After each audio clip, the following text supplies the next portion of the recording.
Iherezo kurangira ku isi, ibintu bitangiye kuba byahindura isura. Hari amakuru agezweho kuri iki gicamunsi, bikaba byatangiye gukanga abantu bose batuye kuri iyi isi yacu dutuyemo. Microchip, ka kantu kahozwe kavugwa mu myaka ya kera, kuri uyu munsi batangiye kugatestinga ku bantu, aho bakagushyira mu mutwe ubundi bakajya bagukontorora ugakora ibyo bashaka. N'Umurabyo TV, kora subscribe yumvitse ko na Sadu Official. Reka twinjire muri documentary yose. Yize nkuko nahoze mbibabwira, aho twibaganiraga kuri Microchip bashyira mu muntu maze ubundi agatangira kujya akora ibyo Microchip imutegetse. Kuri uyu munsi wa none rero tugiye ko twakomerezaho ikiganiro, gusa mbibutsa yuko n'Umurabyo TV nk'ibisanzwe muri kumwe na Sadu Official. Nyuma yuko tuzana kino kiganiro, murabyibuka neza yuko twigeze kuganira ku isanzure, aho twigeze ko twavuga yuko hari ikibuye kiteretse mu isanzure, gusa icyo kibuye kikaba gifashwe n'akantu gatoya cyane kangana nk'inomangi y'umusumari. Abasomye Bibiliya bagiye babona yuko icyo kibuye cyari kigiye kuba cyamanuka.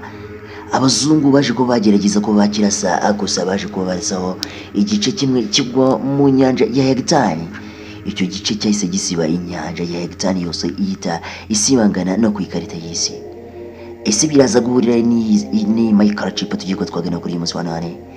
Na Sadu Official nk'ibisanzwe, kora subscribe kuri iyi channel maze ubundi ujye ukurikirana ibiganiro, documentary zitandukanye, amakuru y'ibyamamare, inkuru z'urukundo n'amafilime agiye atandukanye tuzajya tubacishirizaho.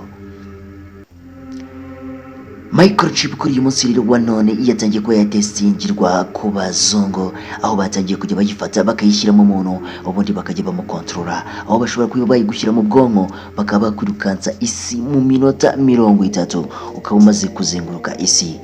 Naho bitaniye no kuba wakoresha indege. Ndagira ngo tuze kumvikana neza kuri iki kiganiro ndetse no kuri Microchip abantu benshi bakomezaga kwibazaho. Belon Bender ni umuzungu uwo munyamerika, niwe wazanye igitekerezo cyo kuba yakoresha Microchip. Byaturutse kuki? Ese byagenze gute? Abantu bagiye bakunda kureba amafilime, harimo amarobo, ibitente, bya bikinisho tujye tubona by'abana. Umuzungu witwa Belon Bender w'umunyamerika y'epfo yaje kuba yatekereza yuko abasirikare b'Amerika bakomeza kugenda bapfira ku rugamba. Ati se ni ikintu naza gukora? Yaje kuba yatangira gukora amarobo arwana ku rugamba. Igitekerezo naho cyavuye. Kuri uyu munsi wa none dusigaye tubona amarobo asigaye akora imirimo igiye itandukanye. Amarobo arinda umutekano, amarobo ari naho bagize yuko bashobora no kuba yagira umugore, ukajya ku isoko ukagura irobo ry'umugore rikakubera umugore rikagutekera, cyangwa se ukagura irobo ry'umukozi rikakurira abana. Igitekerezo rero cyakomeje kugenda. Undi muzungu witwa James nawe yaje kuyata atekereza